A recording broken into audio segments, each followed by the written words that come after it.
लोगों ने पोलैंड का वर्क वीज़ा एप्लीकेशन करने के लिए जो डॉक्यूमेंट्स रेडी करने हैं उसके चेकलिस्ट को आपने चेक किया है? अगर नहीं चेक किया तो मैं बता रही हूँ, क्योंकि मेरे पास है 2 चेकलिस्ट, जो कि एक ओल्ड है और एक न्यू है। और न्यू चेकलिस्ट जो है इसमें थोड़ा सा डिफरेंस आया है, क्योंकि दोनों में मैंने डिफरेंस देखा कि दोनों में जो डॉक्यूमेंट्स दिए गए हैं थोड़े से डिफरेंट टाइप के हैं। इसमें कुछ चेंजेस किए गए हैं, जैसे कि रूल्स चेंज हुए हैं वैसे चेकलिस्ट में भी चेंजेस किए गए हैं। तो अभी जो लोग वर्क वीज़ा एप्लीकेशन कर रहे हैं, बहुत ध्यान से आप लोग डॉक्यूमेंट्स को रेडी कीजिए। मैं आपको पूरे चेकलिस्ट स्टेप बाय स्टेप बताती हूँ कि किस तरह से रेडी करना है। सबसे पहले तो यहाँ पर ये लिखा हुआ है कि जितने भी चेकलिस्ट के डॉक्यूमेंट्स हैं आपको एक बार में सारे डॉक्यूमेंट्स आपको रेडी करके देने हैं, क्योंकि यहाँ पर वाया ईमेल जो आप लोगों के डॉक्यूमेंट्स कभी कभी रह जाते हैं, तो वाया ईमेल आपके डॉक्यूमेंट्स को एक्सेप्ट नहीं किया जाएगा। तो आप लोग पूरे डॉक्यूमेंट्स को एक साथ ही सबमिट कीजिए वीएफएस सेंटर में या एम्बेसी या कॉन्सुलेट। जो आपका ओल्ड चेकलिस्ट है उसमें एम्प्लॉयमेंट लिखा हुआ रहता था, और अभी जो न्यू चेकलिस्ट आया है उसमें वर्क लिखा हुआ रहता है। और यहाँ पर साफ साफ लिखा हुआ है, the required document can only be submitted with the visa application form. No document will be later accepted via email in Polish और इंग्लिश। तो ये जो डॉक्यूमेंट्स है आपको एक बार में सबमिट करने हैं एक साथ। अब यहाँ पर आपको जो भी ऑर्डर में दिए गए हैं जिस तरह से, उसी तरह से ऑर्डर में लगा करके प्लेस करना है और उसी तरह से आपको सबमिट करना है। तो रिक्वायर्ड डॉक्यूमेंट्स में आपका फर्स्ट नंबर पे है पासपोर्ट। पासपोर्ट आपका क्या होना चाहिए कि should have been issued within the previous 10 years से पहले, मतलब जो बनता है 10 ईयर्स का पासपोर्ट वो होना चाहिए। और इसकी validity should extend at least 3 months after the intended date of departure from the Schengen territory. Must have at least 2 blank pages. जैसे कि आप किसी भी कंट्री में जाते हैं तो उससे ज्यादा की वैलिडिटी होनी चाहिए। यहाँ पर 3 मंथ्स का दिया है लेकिन 6 मंथ्स तक का होना चाहिए, और उसमें 2 ब्लैंक पेजेस जरूर। सेकंड नंबर का जो डॉक्यूमेंट है उसमें है आपका वीजा एप्लीकेशन फॉर्म। ये वीजा एप्लीकेशन फॉर्म फिल होना चाहिए, साइन होना चाहिए ट्वाइस बाय द एप्लीकेंट। मतलब आप एप्लीकेंट हैं, आपको वीजा एप्लीकेशन फॉर्म पे किसी भी 2 जगह पे आपको आपका सिग्नेचर होना चाहिए। थर्ड में है यहाँ पर 2.1 में ये वीजा एप्लीकेशन फॉर्म है। 2.2 में 1 कलर फोटो, यहाँ पर 1 कलर फोटो की जरूरत है। लास्ट का जो चेकलिस्ट था इसमें यहाँ पर कलर फोटोग्राफी था, और यहाँ पर 35x45 mm ये सेम है इसमें दिया गया है। तो यहाँ पर व्हाइट बैकग्राउंड का आपका कलर फोटो होना चाहिए आपका।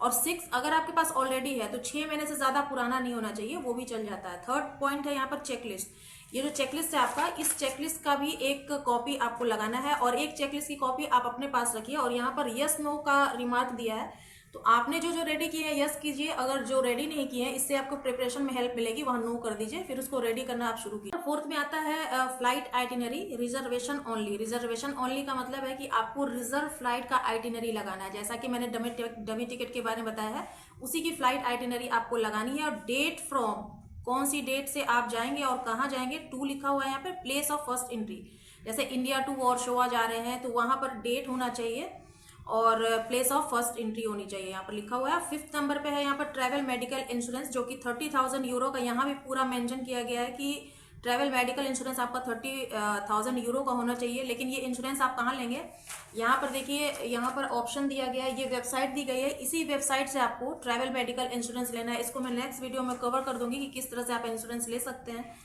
देन उसके बाद आपको यहाँ पर है 6th नंबर पे documents confirming the purpose of trip.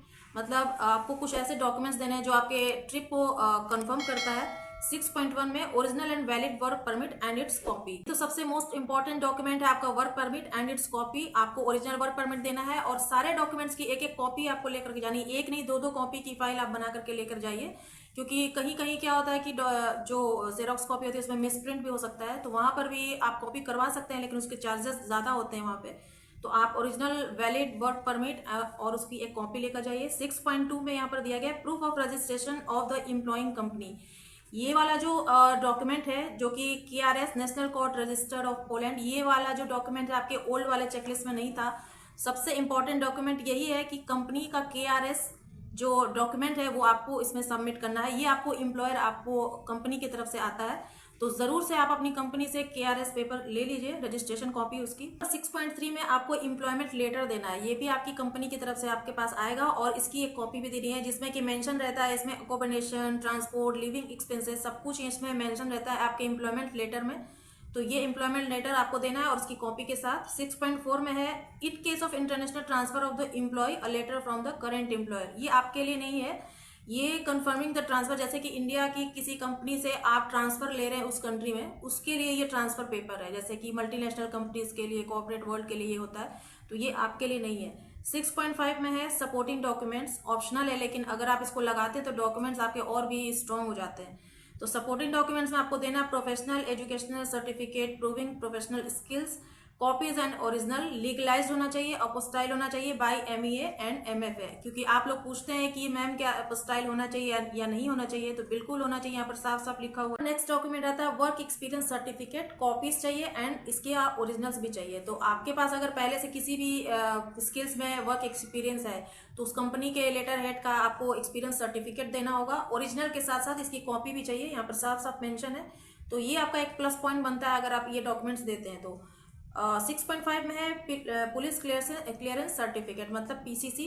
क्योंकि पीसीसी को लेकर बहुत सारे लोगों को कंफ्यूजन है कि पीसीसी कहाँ से मतलब लेना चाहिए, अपने नियरेस्ट पुलिस स्टेशन से लेना चाहिए या पासपोर्ट ऑफिस से लेना चाहिए।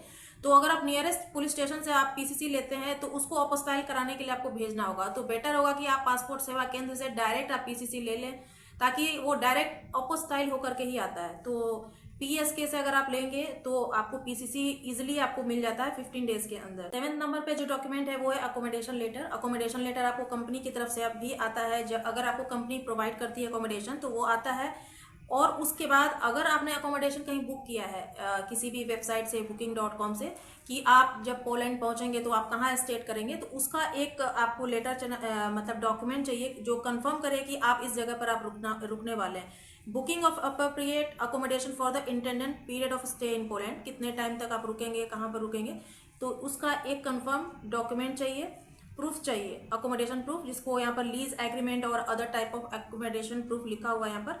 8 नंबर पर है यहाँ पर एडिशनल डॉक्यूमेंट। अगर आपके पास कोई भी एडिशनल डॉक्यूमेंट है जो अलाउ करता है submit additional document that they consider useful to explain justify the trip, जो आपके ट्रिप को जस्टिफाई करे, तो ऐसा कोई डॉक्यूमेंट है तो उसको भी आप लगा सकते हैं अगर है तो, अदरवाइज कोई जरूरत। 9th नंबर में जो आपको डॉक्यूमेंट्स देने हैं वो है रेजिडेंस प्रूफ। आपका लीगल आईडी होना चाहिए जो confirming residence within the embassy consulate jurisdiction को कंफर्म करता है, तो आपको एक रेजिडेंस प्रूफ देना होगा।